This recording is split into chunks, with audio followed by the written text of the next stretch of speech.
Good afternoon, and welcome to our seventh and last session in this study of the life of Jesus. It's good to see each of you here.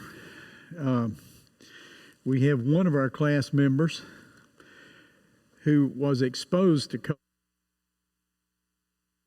Rick can't be with us tonight, but I don't think he's sick. He's just being careful, so we will think of him as we do this, and he'll listen online later on. And Janice as well. I think she's also been exposed to it. We are in week 7 of a very difficult study of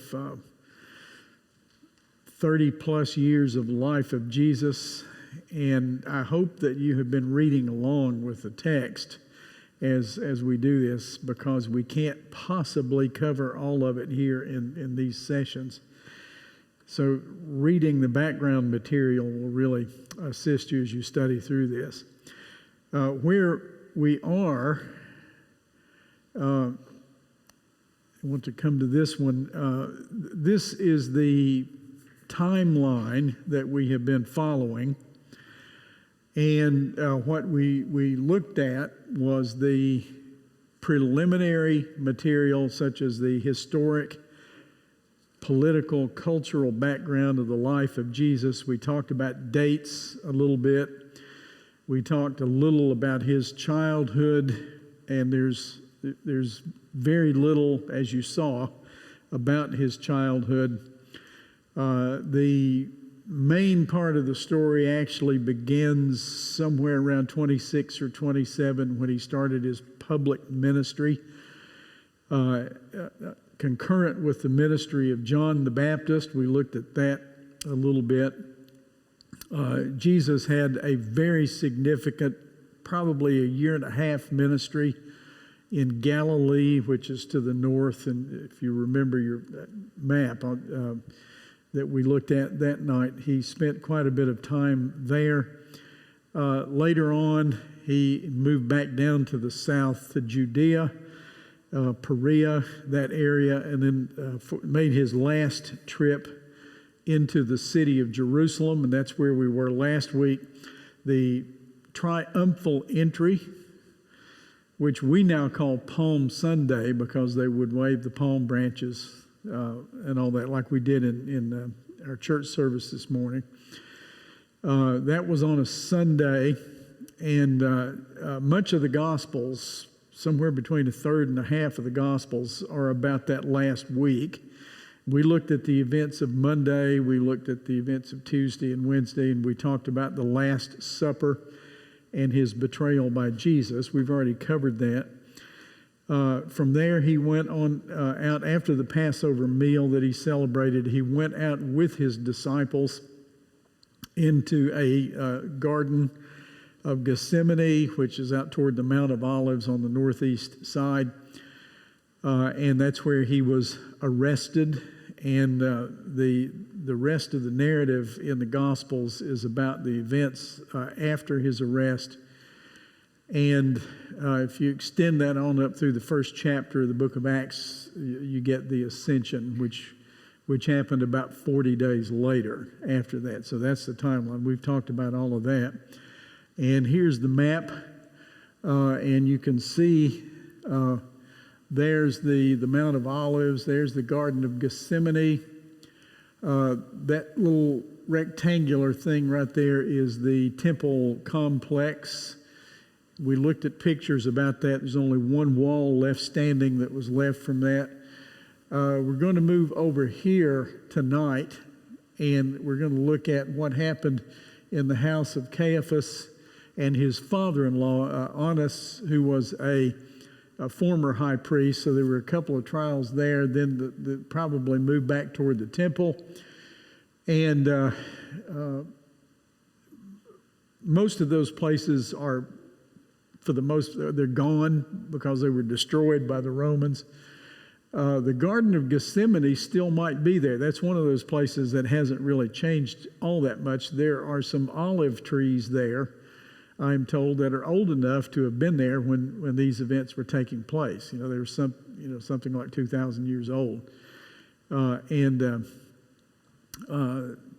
know sort of where that is. The generally agreed upon area of the crucifixion and burial is to the north of the city wall, pretty close together, probably not more than a couple hundred yards apart up on the north end. So that's the area that we're going to be talking about.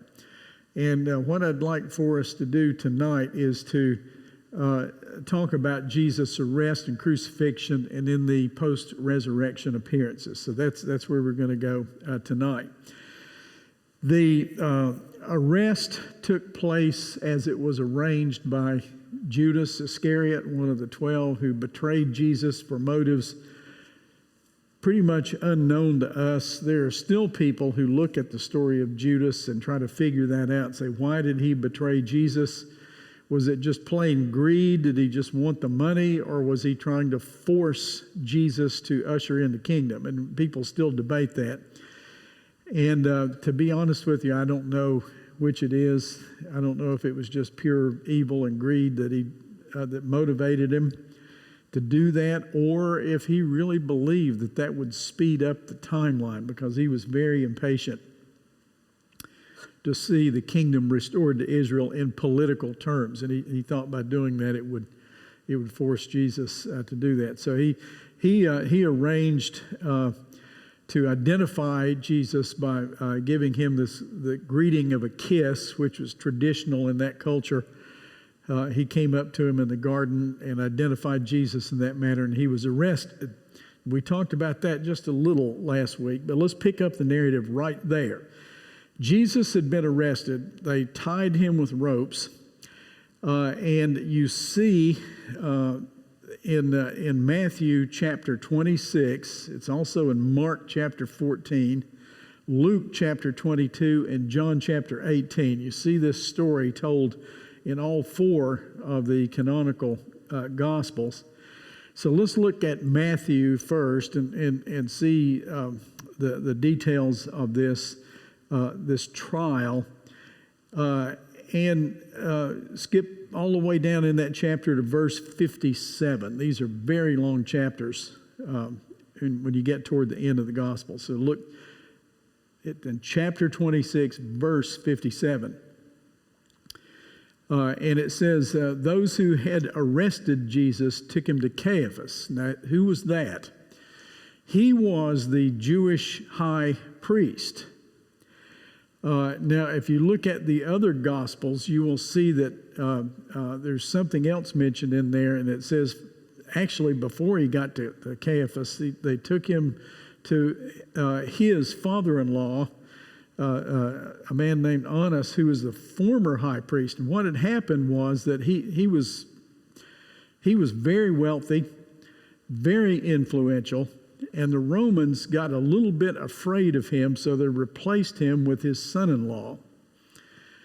And that was Caiaphas. But among the Jews, Annas was still he was highly respected by the Jews, and the Jews resented the fact that the Romans actually replaced the high priest.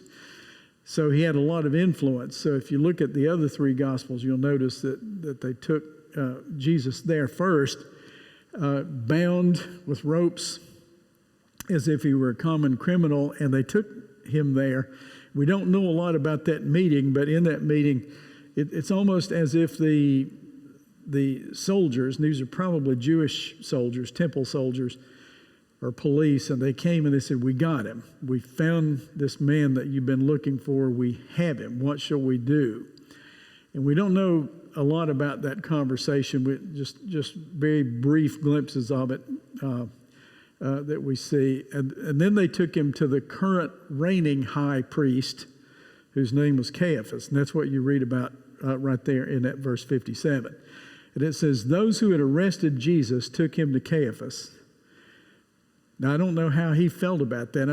If you were the high priest and they went first to your father-in-law rather than to you, I don't know how would you respond to that? Maybe they had an agreement Both of them very wealthy men, by the way. And you remember those temple money lenders where Jesus turned over the tables and all that? They were the ones who were skimming the top of that off. That's how they got so wealthy. They were engaged in this temple trade, and they had a lot of money. So they took him to the high priest where the teachers and the law and the elders had assembled. So there were some of these teachers, many of the same ones probably that had plagued Jesus for a long time. And it says Peter followed at a distance right up to the courtyard of the high priest. And this man had a house, and I took the map down, but that map had this place in the southwest corner of the town. And he entered and sat down with the guards to see the outcome. Now, if you put all four Gospels together, John was also there. So Peter and John. And it's likely that maybe one of them, probably John, knew some of these people well enough to gain entrance into this. So they both eventually got in there.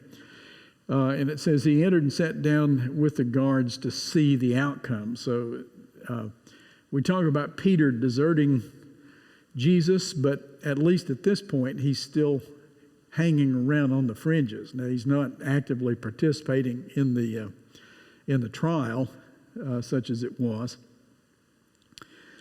but he's still there. So it says in verse 59, the chief priest and the whole Sanhedrin were looking for false evidence against Jesus so that they could put him to death. That's a very important phrase. They could put him to death.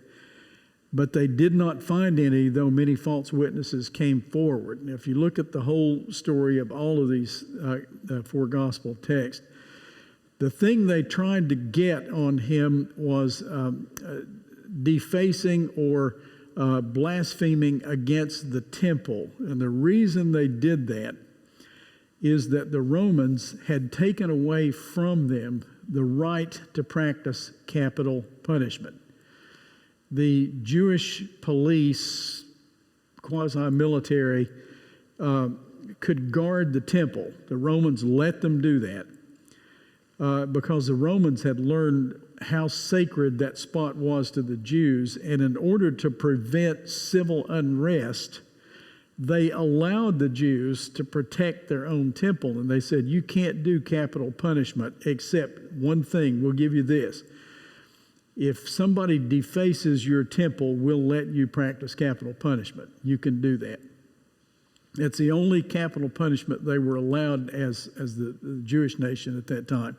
The Romans handled the rest of it very efficiently and brutally. But the Jews could do that. So what they wanted to do, their original plan was to say, well, Jesus blasphemed the temple. He said he was going to tear it down and rebuild it in 3 days. And they were trying to do this just among themselves. And they brought many witnesses forward, and one of them said one thing, the other said something else, and they couldn't get enough evidence to make this charge stick against Jesus, because everybody recognized that had to be a figurative statement that Jesus was making, because after all, that temple was still under construction and had been under construction for 50 years. Herod the Great started building that 50 years before, and they were still building on it. So I think even then they recognized that Jesus was speaking in a figure of speech, and so they tried different approaches, and they could not get any convincing evidence where two witnesses agreed. So it says in verse 60, finally two came forward and declared, this fellow said, I'm able to destroy the temple of God and rebuild it in 3 days. Now that's what they wanted. They wanted some evidence that Jesus was actually trying to destroy their temple, because they could have killed him without even going to the Romans. Then the high priest stood up and said to Jesus, this is Caiaphas, and he says, are you not going to answer? "What is this testimony that these men are bringing against you?" But Jesus remained silent. And I've heard it described as a majestic dignity. Jesus stood there in silence because he knew he was fulfilling Scripture, and he didn't even respond to the charges. And he knew all this was false and bogus as a charge.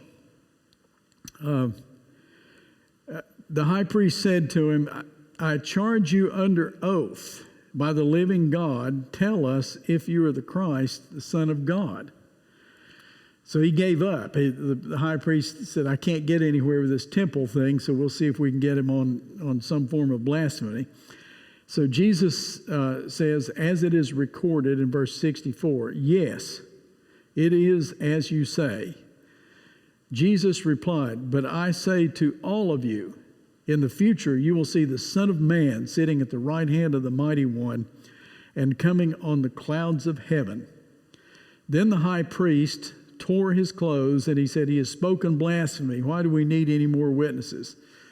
Look, now you have heard the blasphemy. What do you think?" "He is worthy of death," they answered. Then they spit on his face and struck him with their fist. Others slapped him and said, "Prophesy to us, Christ, who hit you?"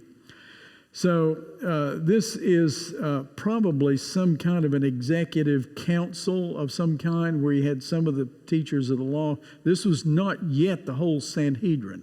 That happened a few hours after that. And in Matthew 27, so if you want to flip over a page or so, you'll see what they did next was they took him to the whole council.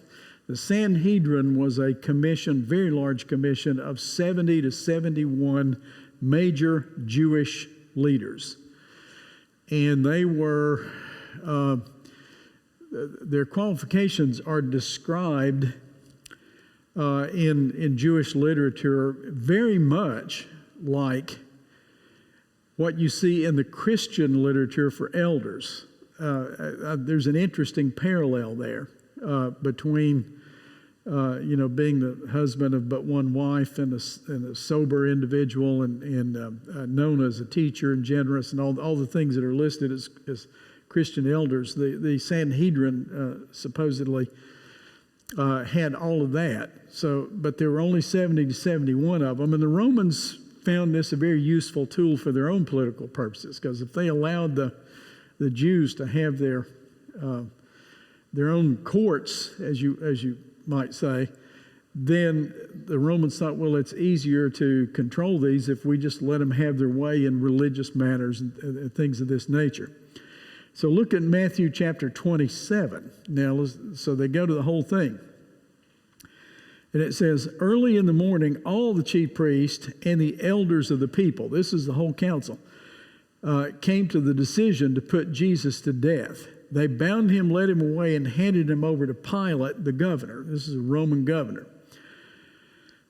Now, why did they do that? It's because they were trying to get rid of him on their own, but they couldn't come up with testimony that would pass all the legal tests that the Romans had put on them. So they took him to Pilate, and when they did that, they changed the charges. They'd accused him of blasphemy. But the Romans didn't care about blasphemy. Blasphemy would not get you executed, in a Roman court. So they had to come up with a different approach to it. Now, Matthew describes it this way.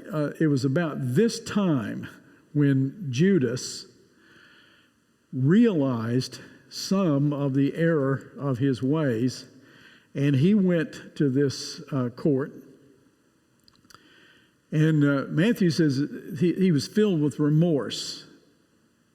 Now, we can talk about what that means, but Matthew says he was filled with remorse. And he said, "I've betrayed an innocent man, and I don't want this money that you gave me for betraying Jesus." And they wouldn't take it because they didn't value him any more than they valued Jesus. And they took the money, and they bought a field which they used as a burial field for foreigners that came into Jerusalem and died, so they have some place to bury them. Jesus, or Judas rather, tried to return that, and he ended up just throwing it down there, and they said, we can't spend that, that's blood money. It was the price of a slave is what it was, but they threw it away. And when he complained, Judas complained, it says that what's that to us? That's your responsibility. So they put the responsibility right back on Judas. And it says he threw the money into the temple and left, and he went away and hanged himself. Now in Luke, you see the rest of that story in Luke chapter 1, and it says that he fell headlong and his body split and all that sort of thing, which probably means that his body was there hanging there for so long that it decayed, and either the rope broke or the body broke or something, and he fell. We think we know where that place is, but once again, I'm not sure of any of these locations. We have a spot picked out on the map. There's a monastery there. There's a church. Every place where these things happen, either the Orthodox Church or the Catholic Church built a monastery or a church there where people could go and remember it. So you can go there today if you want to take that trip. Now Jesus gets to Pilate, and you see that in Matthew 27. It starts down the page about verse...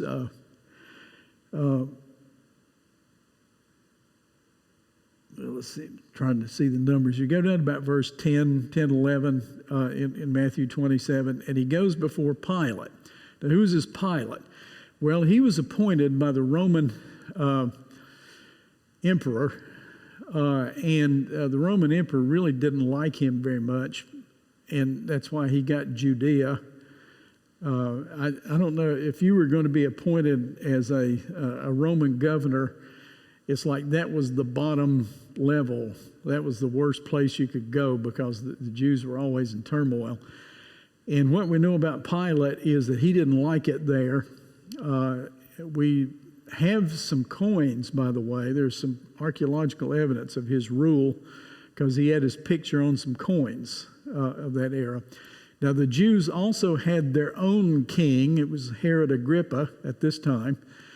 But the Pilate was really the power behind the Jewish throne. And he was the one who had to hear the trial. So in Matthew 27, they take Jesus there, and what they said there was different from what they said in their own trial in the Sanhedrin. They said, he has perverted the people. And they said he didn't want to pay taxes to Caesar, and he called himself a king. Those are not the same charges that they made in the kangaroo court before the Sanhedrin. Now, why did they do that? Well, they thought that will stick with the Romans, especially about paying taxes and calling yourself a king. If somebody said... somebody's violated all the Jewish laws and traditions and he's perverting the teachings of the people, the Romans would have yawned. They didn't care about that. In their mind, the Jews were already perverted because they didn't follow Roman customs. So that didn't get anywhere. And Pilate didn't seem to be very worried about the tax thing because he didn't bring it up again. The only one that he was interested in his trial was the claim to be a king. And to be honest, Pilate didn't care a whole lot about that, except he didn't want there to be civil unrest and rioting in Judea because that would get him in trouble with his boss. So if you look down at verse 11, it says, meanwhile, Jesus stood before the governor, this is Pilate, and the governor asked him, are you the king of the Jews? Yes, it is, as you say, Jesus replied. Now, Jesus took the time to reply to the Roman governor. Yes, I am the king of the Jews. How do you think Pilate asked that? Was Pilate serious or was there sarcasm? in his question. Are you the king of the Jews? He's got this poor man who's been beaten and has been up all night and standing there ragged and disheveled and relatively poor. And he says, are you the king of the Jews? I hear a little sarcasm in that as an insult to the Jews themselves. But Jesus said, yes, I am. And then when he was accused by the chief priests and the elders, he gave no answer. But he did to that question, are you the king of the Jews? Then Pilate asked him, don't you hear the testimony they're bringing against you? But Jesus made no reply, not even a single charge, to the amazement of the governor.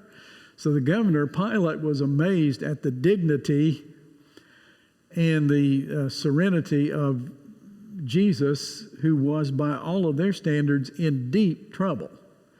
He's been accused of blasphemy by the Jews, and there's a near riot, and the noisy Sanhedrin and their followers are standing outside yelling. They wouldn't even go into the house where this was taking place because Pilate was a Gentile and it was a feast day. So if they went into the house, they'd be ritually unclean if they went into it. So they're standing outside yelling in the windows because they didn't want to be ritually unclean by dealing with a Gentile. Now think about that a moment.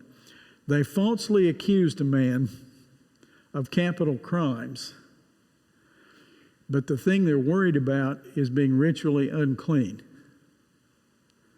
Yet it didn't bother them that they'd falsely accused Jesus. What bothered them was if we get too close to Pilate, we won't be able to participate in the Passover week events. It says, but Jesus made no reply, and Pilate was amazed at this. He'd never seen anybody like that. Now, we don't know much about what happened next right here because Pilate said he was not taking this seriously. He I think, sarcastically said, are you the king of the Jews?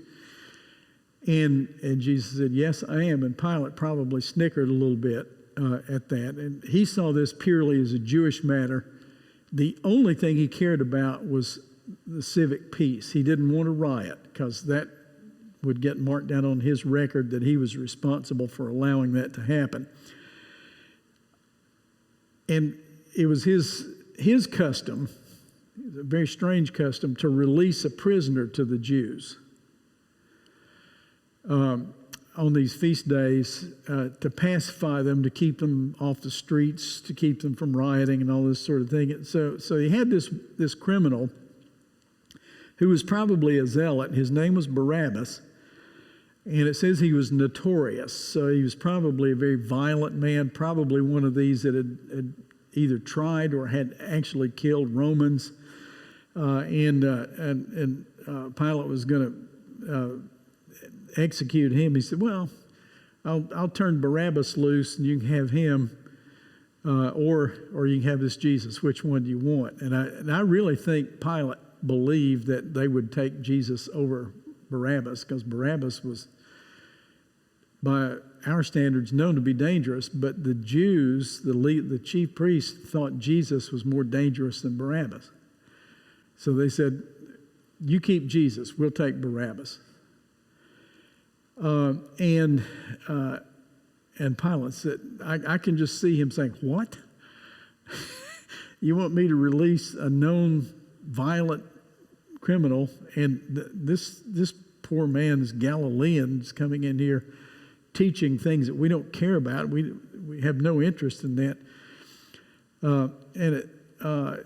Matthew tells a very interesting little story, and I don't know what Matthew had in mind when he remembered this or told it, but for some reason Pilate's wife tried to make a small intervention here. She sent her husband a note and said, this man troubles me because I've seen him in a dream, and tried to warn Pilate away from this, but like most husbands, he didn't pay enough attention to what his wife was saying, so he went on with the trial. I will tell you that there's some legends that they're not in the Bible, but they're in ancient Orthodox, Eastern, and also Western traditions, that Pilate's wife later became a Christian herself. There's even one version of it in the Eastern Church, the Eastern Orthodox Church, that Pilate himself became a Christian. Now, there's another version that says he was transferred to Gaul, which is modern-day France. He was removed from office in Judea because he kept allowing these riot things to happen, and he committed suicide there. Now, what really happened to him, I don't know, but there's two traditions. One tradition says he killed himself in France, and the other tradition says he actually became a Christian himself. I do not know what really became of him. Are any of you familiar with the Eastern Church, the Greek Orthodox, or any of those Orthodox bodies?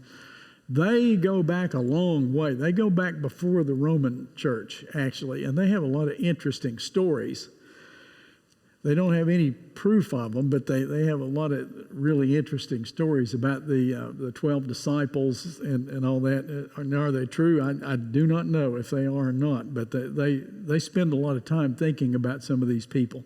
They also think about Barabbas, who was released in place of Jesus. Now, as we look over this, in Matthew 27:15 and following, Pilate does not know what to do with Jesus.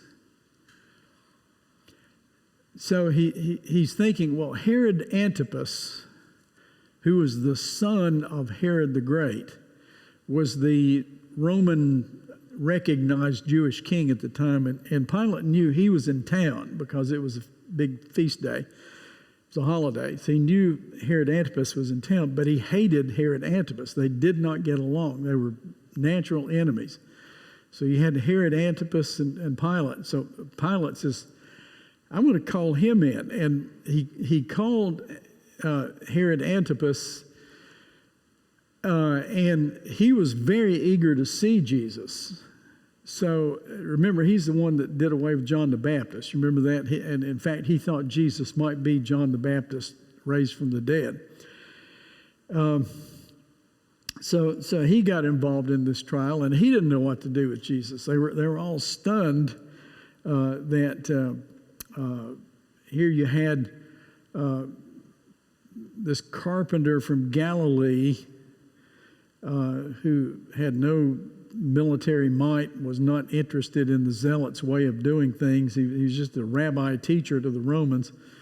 And Herod Antipas probably took a slightly different approach, but not much deeper than that. And the crowd's out here yelling in the window. Here's this man standing here not saying very much at all, not defending himself. Pilate's wife says, don't have anything to do with this man. I think he's innocent.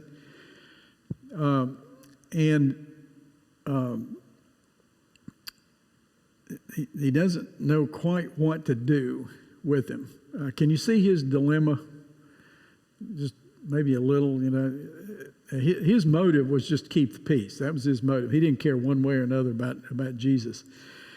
And he said, what shall I do with the one who's called the Christ? Pilate asked. They all answered, crucify him. Why? What crime has he committed? Asked Pilate. But they shouted out the louder, crucify him. So the intensity of the riot or near riot is building.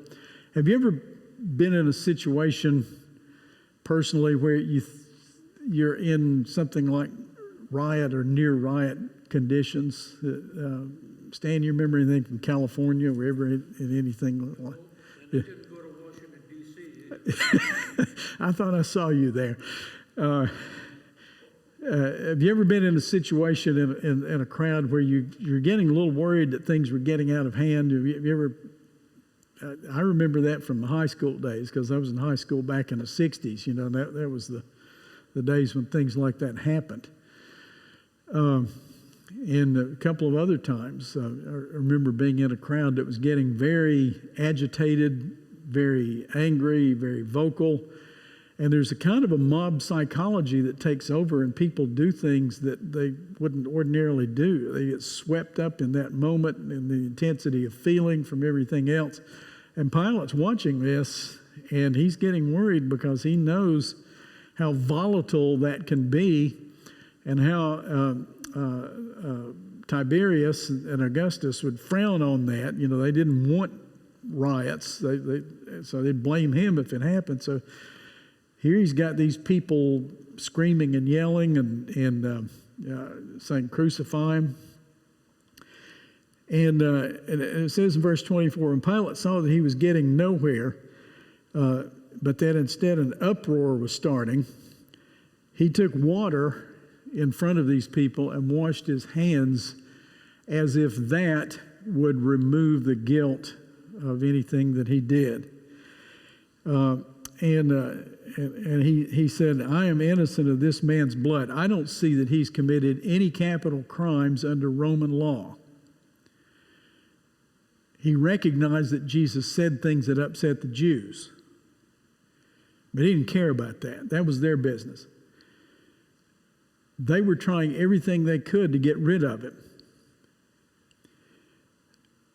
And he said, "I'm innocent of this man's blood." He said, "It's your responsibility." And this is what they said. And the people said, "Let his blood be on us and our children. We'll take responsibility for this." So he turned Barabbas loose and said, "Okay, have your way." And the execution process was not new to him. He had presided over, if the traditions are right and the history that we have is accurate, he'd presided over a great many executions, maybe in the hundreds, of Jewish prisoners who had tried to start an insurrection against Rome. So this was not his first trial. He'd seen this before. So the first thing he did was that he had Jesus flogged or beaten, or the older translations say scourged. And what that meant was that they would actually whip or beat the person who was to be executed near to the point of death in order to speed up the execution process. So what they would do is that they had a whip that had long leather strap-like things on it, and down on the end of it, it would have like sharp rocks or bones or pieces of metal or things that would actually tear the flesh. And some people actually died from bleeding just from that, just from the scourging. So he had Jesus scourged and then turned him over to the soldiers who had been on duty that particular day. Said, the Praetorian soldiers said, "Take this man out and crucify him." And so the soldiers gathered the whole company around him, and they made fun of him, and they put a kingly scarlet robe on him, which probably belonged to Herod Antipas, by the way. So Herod Antipas was saying, "There's only one king of the Jews, and it's me and not you." So he's making fun of Jesus. And they put this scarlet robe on him, and the soldiers were not noted for their compassion and their mercy, made a crown out of some kind of thorns, and they said, "You're a king, you need a crown." So they put the crown on him. And they put a staff in his hand, and they pretended to worship him and said, "Hail, King of the Jews." Now, they were insulting the Jews just as much as they were insulting Jesus, because they didn't like being there. Then they took away the robe and put his own clothes back on him, and they led him away to crucify him. Now, when he was on the way to the place where he would be crucified, on that map that I showed you, it's up on the north side of the wall city, they would very routinely pick out somebody from the crowd who was a bystander. And they did this because the scourging usually made somebody weak enough that they couldn't carry the cross. And apparently that was the case with Jesus. So there was a man there named Simon of Cyrene, which is in North Africa. And we don't know very much about this man, but he just may have been standing there in the crowd observing all of this. There's no indication that he participated, by saying crucify him or anything like that. He was just part of the background, the crowd. The fact that he's named Simon, that's a good Jewish name. The other Gospels mention something that's very interesting about him. I think it's Mark's Gospel when it mentions this. It says that he was the father of Rufus and Alexander. Now think about that. These Gospel writers are writing like 25, 30 years later. And they mention this man's sons, which might mean what?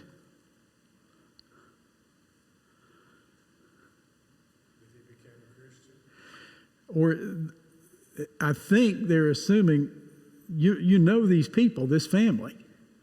It's possible that this man became a believer, after doing this. Because, some 2 decades later, they say, now he's the father of Rufus and Alexander. Now, the fact that he named them Rufus and Alexander tells us that he was probably Greek, because those are Greek names. But he was also a Jew. He was a Jewish Greek proselyte, perhaps. They just happened to see him there and say, carry this man's cross, because Jesus had been weakened from the whole ordeal, from being beaten, slapped, being up all night, being scourged. So this man carried the cross. That was a pretty normal thing to do, because of the nature of the punishment. And when they got to the place, Golgotha, or we call it Calvary today, we don't really know exactly where that was. We think we know there's a place called Gordon's Calvary, and it might be the place. It's pretty close. It seems to fit the narrative, but we really don't know for a fact if that's the place. But they got him there. And one of the things they did was they offered them a drug. They offered them something that had a drink, a wine drink, and it's mixed with bitter drugs. And Jesus tasted it, but he didn't want to do it. He wanted to be fully aware of what was going on. And then they, as was their custom, the soldiers who were on duty would rob the dead or the living or the near dead, and they took his possessions. He didn't have many, I don't think, but he did have a very unusual garment. And what they would normally do is just divide it all up, and that one was so unusual that they didn't want to split it, so they cast lots for his robe, and one of them got the clothing of Jesus. What would you do with that after you got it? Now, these are rough soldiers. They probably would have sold it and bought liquor or something. That's probably what they would have done with it. But if you had the cloak that Jesus wore, what would you do with it? We have no idea what became of that, by the way. They brought out 2 other guys, and these were accused criminals or convicted criminals who had done something to offend the Romans to justify capital punishment. We talk about it being 2 robbers, but I think there's more to it. I think there's more like political robbery in there. They may have been zealots as well. The Romans would be happy to get rid of all these zealots. But they took these 2, one on his right, one on his left. He was in the middle. And they took them out there and crucified them too. And I can just see Pilate sitting back there. We got any more down there in the basement to get rid of today? Just bring all of them up here. We'll just crucify them all at one time. Efficiency, Roman efficiency. So they brought these 2 guys out. And the enemies of Jesus had turned out in force, and they were insulting him and spitting on him and all that sort of thing. And if you read the gospel narratives, it describes the weeping or wailing women who were out there, and that was also customary to wail, to weep in a ceremonial fashion over the dead. They were out there. The chief priests that had orchestrated this whole thing came out and said he saved others, but he can't save himself. And if he's the king of Israel, let him come down from the cross and we'll believe in him. Well, guess what? He did come down from the cross, and they still didn't believe in him. He trusted in God, let God rescue him, because he said, I'm the Son of God. And even the other two victims were insulting him. And it says from about the 6th to the 9th hour, there was darkness. There was an unusual darkness that came on the scene there in Jerusalem. Now, crucifixion, as best I understand it, works this way. The person suffocates, basically. And there's always been debate about what the cross really looked like. And there's not wide agreement. Some people think it was a T, like a capital T, like that. Others think that it was lowercase t, like that. Now, St. Andrew was crucified on one, supposedly, that looked like that. It was an X-shaped. But the basic thought behind it was that you would suspend somebody in a weakened condition, and they would probably tie and nail between the two bones. There, you got two bones in there. Some people say through the heel bones in the feet, and they just suspend somebody there. And if they're already in a weakened condition, they will not be able to keep their muscles operating. They will slowly suffocate. And it was designed to be a very painful, excruciating death. That was the point that the Romans wanted to make. And they always did this publicly, and they did it many times. They crucified a lot of people. But it was a criminal's death in the Roman mind, and that's what they did to Jesus. What I've read about it says that it usually took several hours for somebody to die, and there were even some records of people lasting days, like 2-3 days, before they finally suffocated. Because they were sort of on a clock, the Romans didn't want to waste too much time on this. They would sometimes break the legs so that you couldn't support your weight, which would speed it up. They'd die a little faster. There are a couple of interesting things, many interesting things that happened there on the cross. One of them was that one of the thieves, robbers, had a change of mind or a change of heart, and he looked at Jesus, and I don't think this man was mocking Jesus at all, but he said, Jesus, remember me when you come into your kingdom. I think he was seeing beyond the moment. And Jesus said something back to him, said, this day you will be with me in paradise. Now, what was paradise in the Jewish mind? Well, that was the place where the righteous were to live after death. It was a place called paradise. That's what that meant. And some of the things that Jesus said are mind-boggling. One of the things he said there as this process was being carried out was he said, Father, forgive them, for they really don't know what they're doing.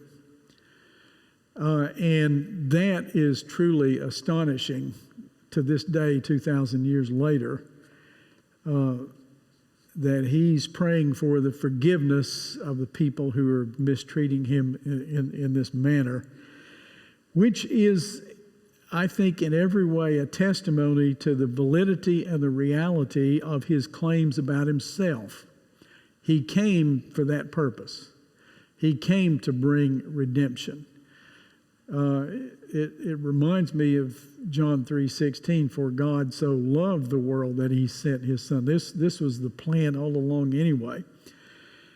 He was fulfilling Scripture, and he was taking on himself the sins of the world. So even at that moment, he said that.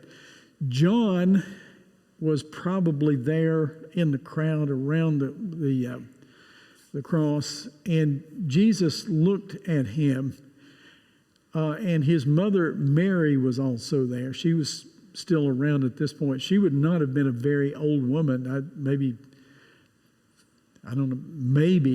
50, maybe at the oldest. And so she's standing out there, and he looks to John and he says, "This is now your mother." So John apparently took control of Mary at that point and cared for her in the way that Jesus had intended. And he said to her, "This is your son." So he was passing his responsibility for his parent generation to somebody who would be able to take care of him. And he also said this, which they misunderstood. He said, my God, why have you forsaken me?" And he said that in the Aramaic language. And they thought he was calling for Elijah. They got all excited about that. And they tried to get him to drink something, and he wouldn't do it because he wanted to experience this. He died at somewhere around midday, and there were at least two or three very unusual things. There was an earthquake that was simultaneous with his death. And it says that there's a curtain in the temple that separated the holy place and the Holy of Holies, and it was torn in two and it says, all the Gospels say, from the top of the curtain to the bottom of the curtain. So the curtain split, which opened up the holy place, which I think was a very symbolic act saying that redemption is now accomplished. The curtain has been pulled back. And it also mentions the fact that there were some dead people who were raised to life and were seen in the city at about this time.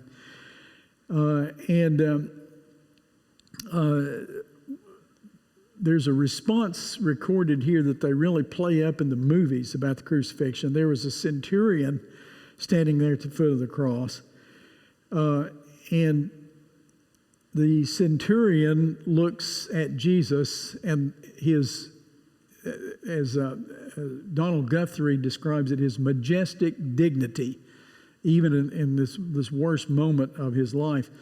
And the centurion says, "Surely this was the Son of God." Now that centurion had seen people die before. This is not new to him. He'd probably been involved in several of these. But there was something different about the way that Jesus died, and he said, surely he was the Son of God. I'd really like to know what became of that centurion. But if you look at the New Testament, in all the places where centurions are mentioned, it'd be about the level of maybe a company commander in today's military, something about, lieutenant or captain, or something like a first or second level officer.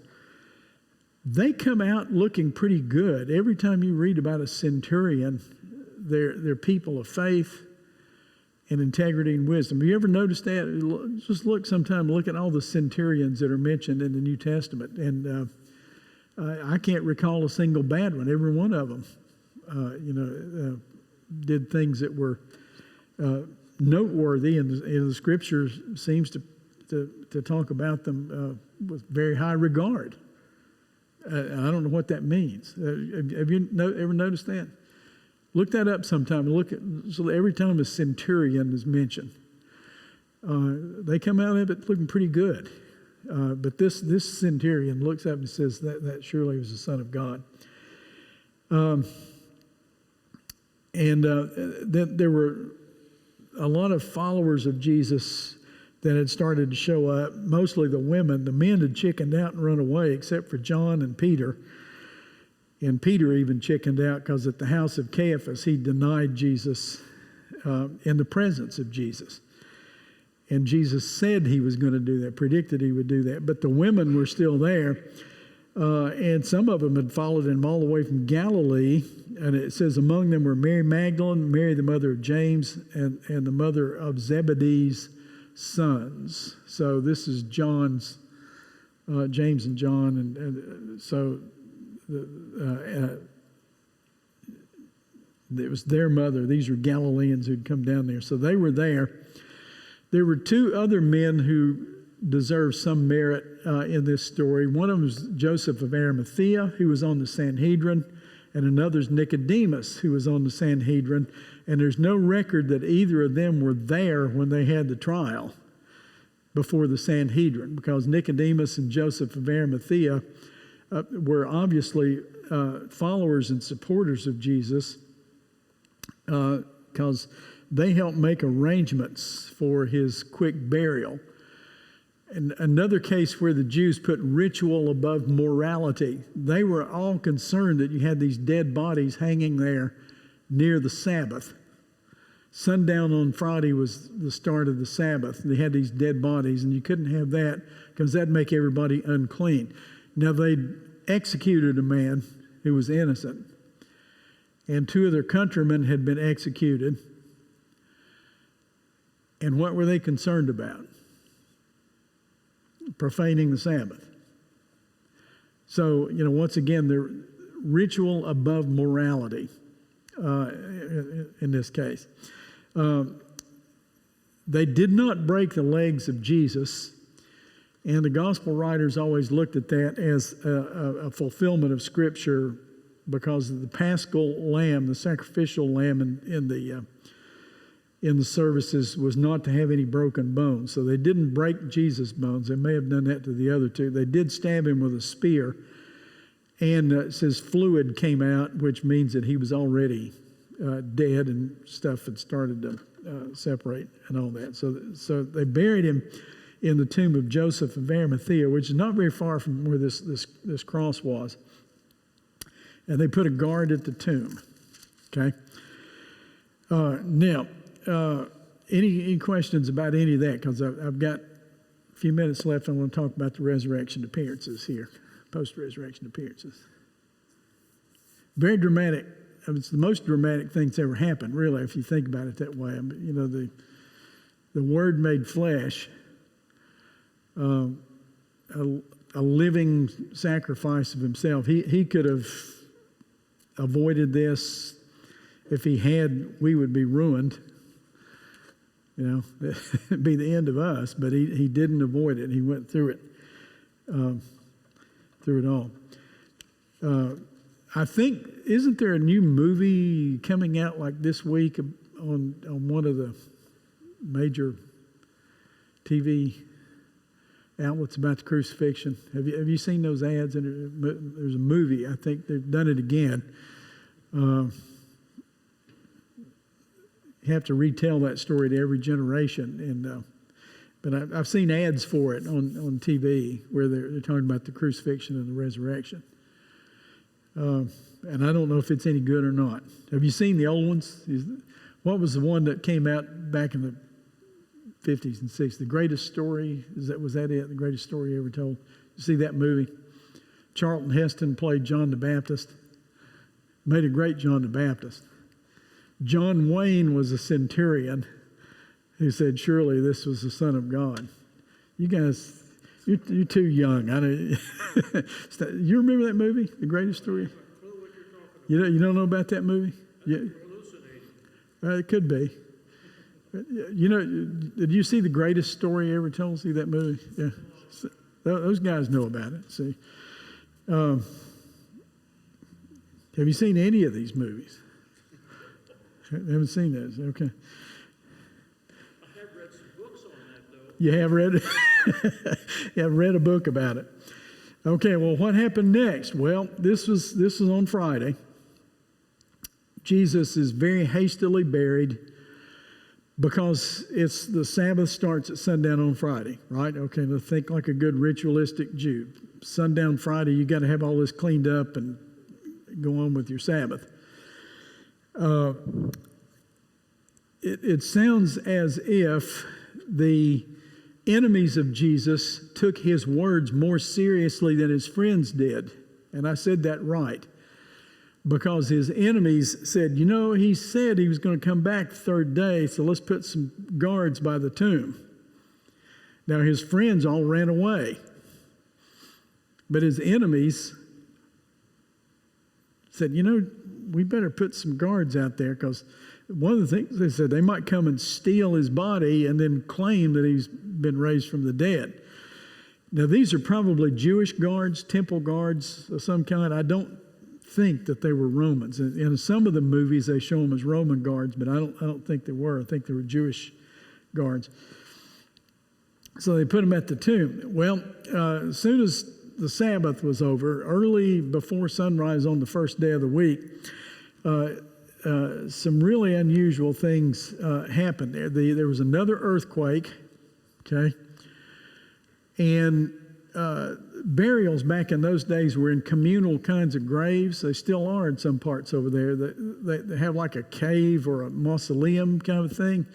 And you put more than one body in there. It's not just one person per cave, because they didn't have enough caves to go around. They'd put, like 20 members of one family were all buried in one place. So the one that Jesus borrowed from Joseph of Arimathea had never been used, probably been freshly dug or, freshly made. And Joseph of Arimathea, who was on the Sanhedrin, was really a brave man, because he's saying, I'm going to put him in my family tomb.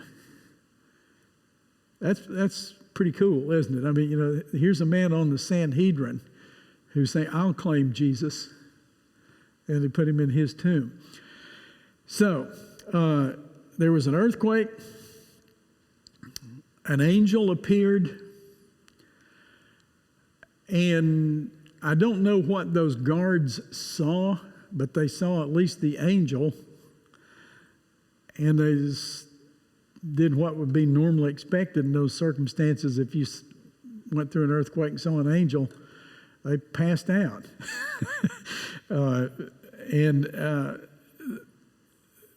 In some process, supernatural process, the stone was rolled away from the tomb.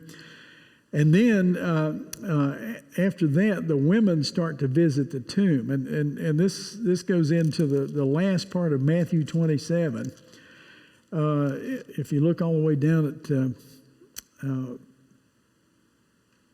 verse 61 there, Matthew 27, it says, Mary Magdalene and the other Mary, that's the mother James, were sitting there opposite the tomb. The next day, the one after the preparation day, the chief priests and Pharisees said, we put this guard up there. And look over in chapter 28. And after the Sabbath at dawn on the first day of the week, Mary Magdalene and the other Mary went to look at the tomb. There was an earthquake. The angel of the Lord came down from heaven, and going to the tomb, rolled back the stone and sat on it. And his appearance was like lightning, and his clothes were as white as snow. And the guards were so afraid of him that they shook and became like dead men. The angel said to the women, Do not be afraid, for I know that you are looking for Jesus who was crucified. He's not here. He is risen just as he said. Come see the place where he lay. Then go quickly and tell his disciples he is risen from the dead, and he's going ahead of you into Galilee, and you will see him there. Now, I want to warn you about trying to get too chronological in this whole series of appearances, because we don't Matthew, Mark, Luke, and John are all telling part of the story, and it's kind of hard to fit it all together and make it chronological. They went to the tomb again This was the second time. You see it also in Mark 16, 1 through 8. In Mark 16, 9, you see him appearing to Mary Magdalene. And in John 20, let's go over to John for a minute. Let's go over there and read John 20 and look at that, because his approach to it is always so interesting. Look at verse 11. Look at verse 10. Then the disciples went back to their homes, but Mary stood outside the tomb crying. As she wept, she bent down to look into the tomb and saw two angels in white, seated where Jesus' body had been, one at the head and the other at the foot. They asked her, "Woman, why are you crying?" "They have taken my Lord away, and I don't know where they have put him." So at this point, she hasn't quite figured out the resurrection. This is probably a little earlier than what we read in Matthew. That phrase, by the way, appeared a lot in German theology back around World War II, because the Nazis pretty much took over the German church. And one of the things, I think it was Dietrich Bonhoeffer, that said that's what the German church ought to say. Somebody goes into a church looking for Jesus and they leave saying, "They've taken away my Lord and I don't know where they put him." He was making fun of the German church. But that's not what it meant right here in John, because Mary's trying to figure out, what do I do? What's next? And the angel said, he's not here. He's risen from the dead. So you have that one. To the other women back in Matthew 28, the guards eventually woke up and went back. And this one's always boggled my mind. Over in Matthew 28, they go back to the Jewish leaders and they told the Jewish leaders what's happened, that they experienced this earthquake, the angel, Jesus was raised from the dead. This boggles the mind. They said, they gave them money and they said, just tell somebody that they stole the body. Now, could you do that? If you'd been there and seen the earthquake and the angels and a dead man came back to life, would you take money and say, "Sure, I'll just say they stole the body"? That makes no sense to me. But that's what they did. That's what they tried to do. He appeared to two on the road to Emmaus. They didn't recognize him. He appeared to two disciples and Peter in Mark 16, 19. If you look at the references I've given you there, he appeared to the 10 apostles. He appeared to 11. The 10 is minus Thomas, who wasn't there. He appeared to 11 in John 20. He appeared to the apostles in Galilee in John 21. He appeared to Peter in John 21, in Galilee again in Matthew 28, at Mount Olivet in Luke 24, and then the Great Commission in Matthew 28, 19 through 20. You have a resurrection appearance in the first chapter of Acts. This is some 40 days after the Passover. He appeared to Paul and Ananias in Acts chapter 9. Paul, when writing 1 Corinthians 15, verse 6, says that he appeared to more than 500 at one time. Now, we are not sure which time that was.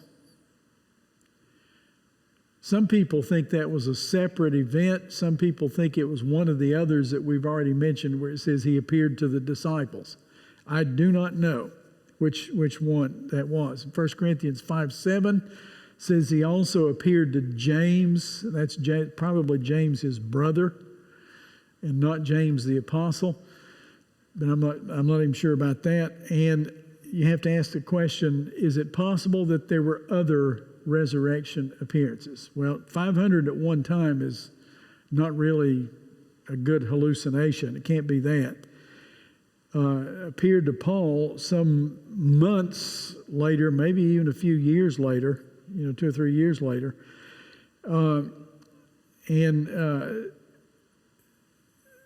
The one to Thomas is really interesting because he's a true empiricist. He said, I'm not going to believe this until I actually see the places where they put the nails. And he did, and he believed, and he said, my Lord and my God. So you have several cases of post-resurrection appearances. There's several to the women, several to the apostles, whoever that 500 was. Enough people saw him alive that they started to preach it. And on the day of Pentecost, which is 50 days after this Passover, in Acts chapter 2, you see the same guy that denied Jesus, Peter the apostle. He denied him before the crowd at the house of Caiaphas. You see the same guy stand up at the day of Pentecost and tell them, this Jesus that you crucified, God has made him both Lord and Christ. So something changed the Apostle Peter. The Apostle Peter that you see in Acts 2 is not the same one you see in the Gospels denying Jesus. Something changed him. So you have to ask the question, what was it that he saw? Now Stan did a whole course on the resurrection of Jesus. I don't need to go into all that again, but so how many appearances is that? Well, let's see. How many would that be? 1, 2, 3, 4, 5, 6, 7, 8, 9, 10, 11, 12, 13, 14, 15, 16, 17, 18 different appearances to different people, different places, and for different reasons. So, why the resurrection? It validated everything he said. He stood in front of Pilate and he said, I am the King of the Jews. The resurrection validated that. He said to his own disciples, he said, if you've seen me, you've seen the Father. That's an outrageous statement. The resurrection validated that. He changed their whole way of thinking about the Jewish religion. He said, before Abraham was, I am. If he died, that was obviously a false statement. But he died and came back, and that validated, the resurrection validated the I am sayings. The resurrection of Jesus explains and validates the miraculous activity. How was it that he was able to do those things like raising Lazarus from the dead or healing a leper or the blind? It was only because he was who he said he was. And the resurrection validated all that and proved it. And it indicated that the sacrifice had been made, the scripture had been fulfilled, the lamb had been slain, and sins were forgiven. The whole Old Testament was wrapped up and validated in that one act. I want to go back to something that's in Matthew 16, 13 through 16. I'll close out with this. Now, when Jesus came into the district of Caesarea Philippi, he asked his disciples, who do men say that I am? And they said, some say John the Baptist, others Elijah, others Jeremiah, or one of the prophets. And he said to them, but who do you say that I am? Simon Peter replied, you're the Christ, the Son of the living God. And this brings up the question that each person must answer for himself. You can ask historically, well, who do people say Jesus is? And you get all kinds of answers. But the real question is, but who do you say he is? That's the question. Who do you say this Jesus is? You with the Apostle Peter in this one instance right here, if you can say he's the Christ, the Son of the living God, then you have embraced his statements about himself, the work that he did and his death, which was a fulfillment of Scripture, as in Isaiah 53, and you're answering that question in the affirmative. He is the Christ, the Son of the living God. So, I'm going to stop there, and I'll let you respond in any way that you want. You ask me any hard question you can think of, and I'll dodge the question and not answer it.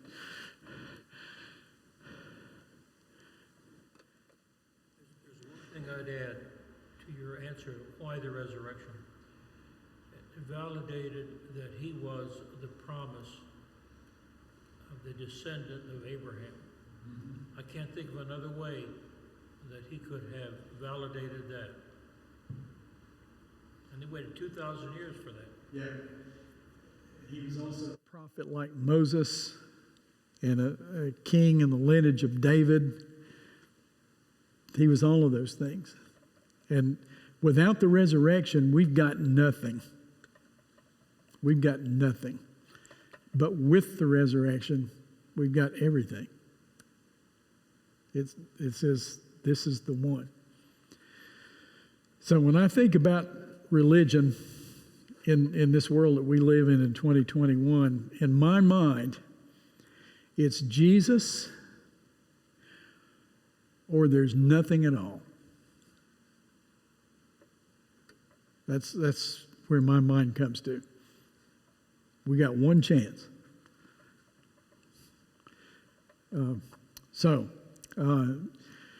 I'll pause there, and anytime you want to talk about this, it's a wonderful thing to talk about. I'd be glad to talk about it with you.